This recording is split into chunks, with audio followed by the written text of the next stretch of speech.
Hey guys, in this video, I'll show you how to create a database in Odoo.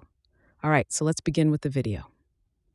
First, you want to go to the top right where you see your profile. Go ahead and click on that, then on where it says My Databases. From here, we're going to go where it says Create at the top left.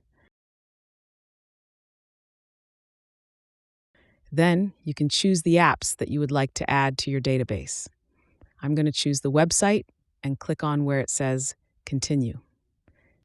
Then you'll need to add in your details.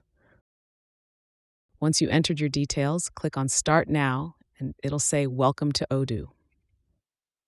Next, it's going to say Build a Perfect Website. We can actually go ahead and skip this, so we click on the Skip and Start from Scratch at the bottom right. Next, we can select a theme we would like, so I'll just select this one for example. Now we can see a preview of our website. So that's basically how you can create a database in Odoo.